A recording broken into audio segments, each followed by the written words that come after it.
ধন্যবাদ সকলকে, ধন্যবাদ পুরো সমাজটাকে। যেই মানুষটা আজকের অ্যারেস্ট হয়েছে, যেই মানুষটা আজ এত অন্যায় করে আজকের যে অ্যারেস্ট হয়েছে, তার জন্য থ্যাংক ইউ সো মাচ সকলকে। হ্যাঁ, আর রাজ এফ লাভার, যাকে এতদিন ধরে হচ্ছে কি তোমরা দেখে এসছো আমার ফেসবুকে কমেন্টের মধ্যে, যে বিভিন্নভাবে আমাকে থ্রেট করেছিল, বিভিন্নভাবে আমাকে অশ্লীল ভাষায় গালাগালি দিয়েছিল। তো ফাইনালি সে আজকের অ্যারেস্ট হয়েছে। তো সেইটা শুনে ভীষণ খুশি হয়েছি আমি। এটা সমাজের জন্য ভীষণ প্রয়োজন ছিল, যে অন্যায় করলে কেউ পার পায় না কখনো। আর মেয়েদেরকে এত কমজোরি ভাবার কোনো প্রয়োজন নেই, মেয়েরাও পারে, মেয়েরাও লড়তে পারে, সমাজের মেয়ে ছেলের কোনো পার্থক্য হয় না।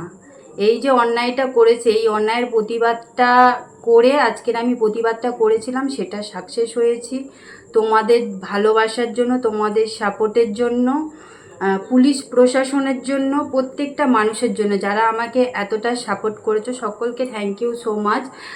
মিথুন স্যারকে personally thank you so much আমি জানাচ্ছি, কারণ স্যার আমাকে রীতিমতো প্রত্যেক দিন ফোন করে আমাকে খোঁজ খবর নিতেন, আমি সেভ আছি কি না সেটা জানতে চাইতেন, যে পাশে রয়েছি, কোনো সমস্যা হলে অবশ্যই জানাবেন।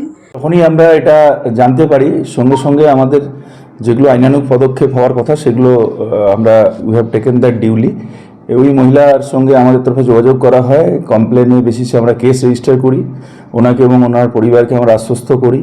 আমরা আমাদের সাইবার টিম, আমাদের ফলতা পিএসের টিম, আমাদের এসওজি টিম সবাই অল ওয়ার্ক ইন ট্যান্ডেম, এবং একটু হয়তো সময় লেগেছে কারণ ইন বিটুইন আমরা ফেসবুককে অ্যাপ্রোচ করি, ওখান থেকে আমরা যেটা আমাদের প্রসিজিওর আছে এসওপি মেনটেন করে আমরা we zeroed in on his identity, কারণ ওটা ফেক অ্যাকাউন্ট ছিল। তো সেটা করার পরে তারপরে আমরা ওখানে ওই ন্যাচারালি ওই ছেলেটি যে অ্যাকিউজ সে অ্যাবসকন্ড করছিল তারপর থেকেই। তো তারপরে আবার আমরা অন্য স্টেট থেকে, ইনফ্যাক্ট উড়িষ্যা থেকে, কটকের আশেপাশে কোনো অঞ্চল থেকে আমরা টিম পাঠিয়ে ওকে আমরা অ্যারেস্ট করতে সক্ষম হয়েছি। পরে ট্রানজিট রিমান্ডে আমরা ওকে নিয়ে এসেছি এবং আজকে আমাদের এখানে কোর্টেতে ওকে ফরওয়ার্ড করা হয়। তারপরে আমরা 5 দিনের পিসি ওকে মাননীয় কোর্ট সেটা আমাদেরকে দিয়েছেন। এই পিরিয়ডে আমরা ডেফিনেটলি ওই গ্যাজেটটাকে সিজ করব এবং যেগুলো আমাদের ইনভেস্টিগেশনের যেগুলো স্টেপস আছে সেগুলোকে আমরা